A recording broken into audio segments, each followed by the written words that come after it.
Hi there, I'm Rod Bergeron, and thanks for joining me for another quick and easy watercolor painting. Today we're going to have a second look at this little sort of very rural scene. I've done this a couple of times.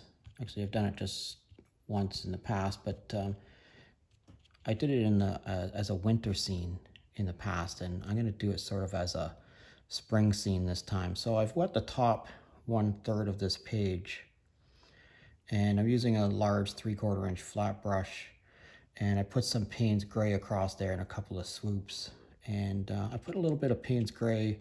I use the same Payne's gray wash to sort of start to establish a tree line across there. I'm going to pick up a little bit more Payne's gray, slightly more intense, and just put it into a few places like that. We're just looking for this to be like a tree line way off in the distance. I rinsed my brush off, and I'm going to pick up some yellow ochre here, and I'm going to put this into a few spots. I'm going to make this tree line a little bit jaggedy across here, so it's not too straight. It's more like it would be in a actual field. Okay, that's pretty good. Now this field is I wouldn't say it's green this time of year. It's sort of this very muddy, sort of half brown, half golden brown sort of color. So I'm just going to put that across there in sort of a not very dark, very light wash sienna, okay? Just like that. And then I'm going to pick up some of this, which is yellow ochre, and you can see I'm keeping all my brush strokes very horizontal to the page. All right, just like that. And when I get down here to the bottom, I'm going to go right to the pigment and pick up some much more intense pigment, and I just want there to be an indication of a couple of darker, more intense lines across here, and that's probably way more than enough.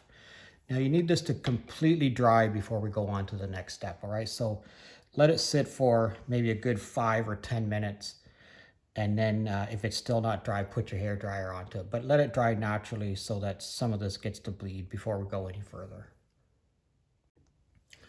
All right, so that took about I'm going to say about 10 minutes for that to dry, and I'm going to take my brush now with some fairly light Payne's gray wash, and I'm just going to touch it across there. This is just trying to establish where the bottom of the where the ground for this tree line is going to be across here. Okay, so just that, and maybe just a little bit more Payne's gray in a few places like that. You can use black, or I mean, you can use whatever color you want. Who am I to tell you what color to use?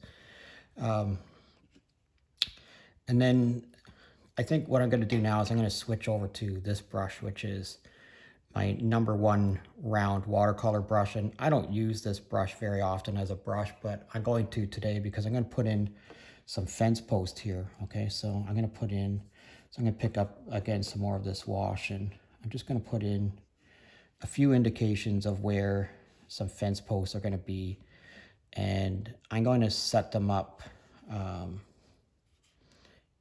pretty regularly like that.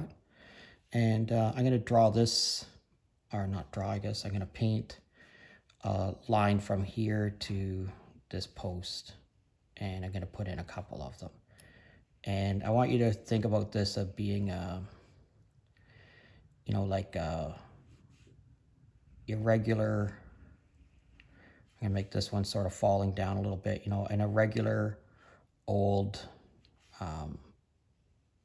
fence in a field. Okay, so maybe like that, and maybe we'll put this one going right off the page, however it is that you think about it.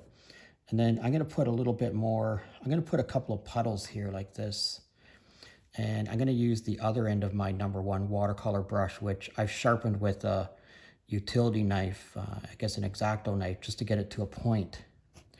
And I'm going to use that to scribe in some undergrowth, some foliage in a few places. You know, maybe just some older trees or some dead grass, whatever it might be. As long as that line is wet, you can scribe out of it, okay? And just gonna do that in a few places. Now, I'm just gonna set this down. I'll rinse it off for a second, dry it off with my tissue. And I'm just gonna get a little bit of yellow ochre now. So I'm gonna go back to my larger brush, this 3/4 inch flat, and I'm gonna pick up some yellow ochre. And I'm just gonna touch this yellow ochre in a few places like that. Now I'm gonna do the same thing. I'm gonna scribe out of that yellow ochre. And you'll see I get yellow ochre foliage now. Okay, I guess that kind of mixed together there a little bit. But yeah, if you want to get yellow ochre foliage, you just put your yellow ochre down like that. And then, you know, scribe out of it and you'll get some yellow ochre foliage. All right, that's not too bad. That's coming right along. All right, let's dry this and then we're gonna move on to another thing. All right, so I took my hair dryer to that. We're gonna put a couple of trees in here now. And I'm just using, again, my #1 watercolor brush, and I'm just flicking at the end. And this is just going to be my first pass, so I'm not going to make it too dark right now. I'm just going to put that in, and then I'm going to go put in a third tree here. Again, I'm going right back to the beginning every time.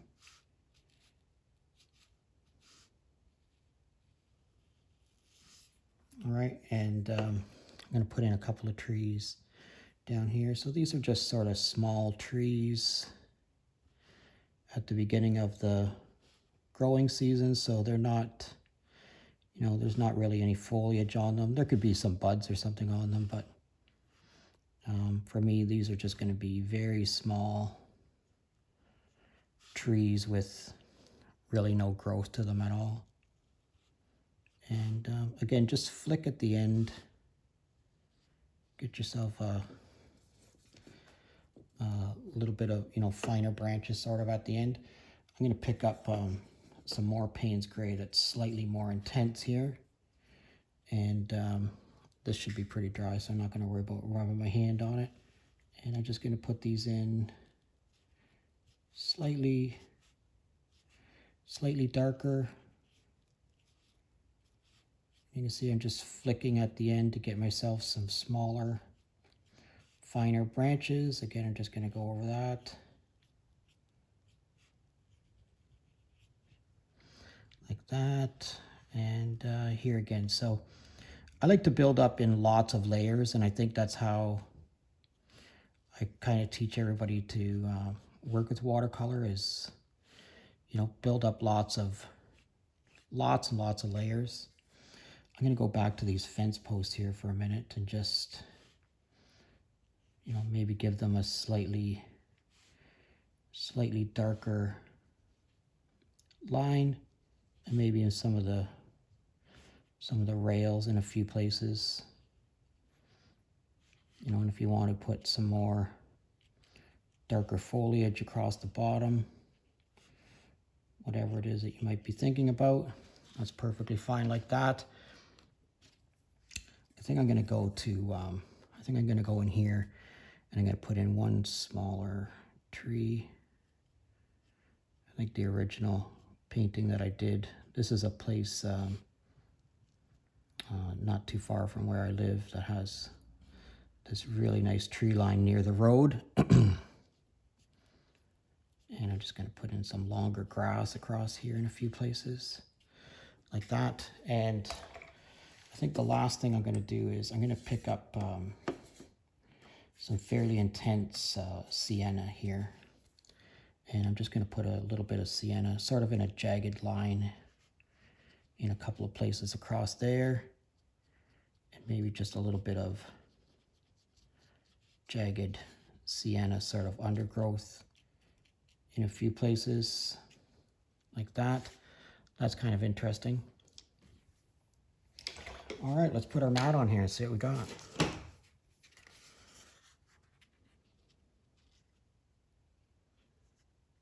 All right, that's pretty cool, right? Yeah, those trees really push that tree line in the background way, way back there.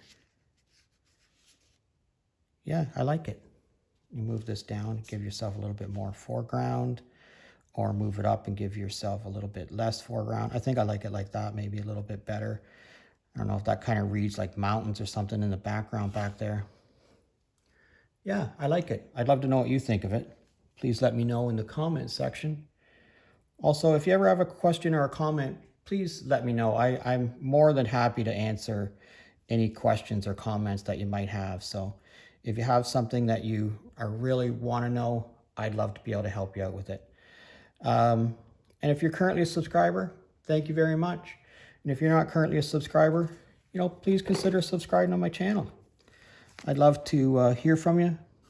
I'm really interested in where people are from. So if you could drop me a comment and say, hey, Rod, I'm from such and such a place. I find it super interesting. I got to tell you, I'm amazed at where people watch me from,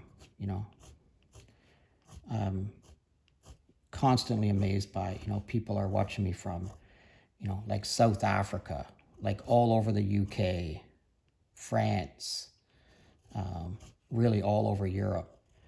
And then, of course, everywhere here in Canada, the US. I really appreciate each and every one of you. Boston, I don't know, like a lot of people from Boston. I was amazed at that. And then, of course, locally here in Canada, there's so many people that follow me. I'm just amazed by it. Anyways, I'd love to hear from you. I'd love to know where you're from. Thanks a lot for watching me today. I just took a little black pen and stuck some black pen in there. And let's see what happens when we put this on here. Yeah, that black pen kind of helped, I think.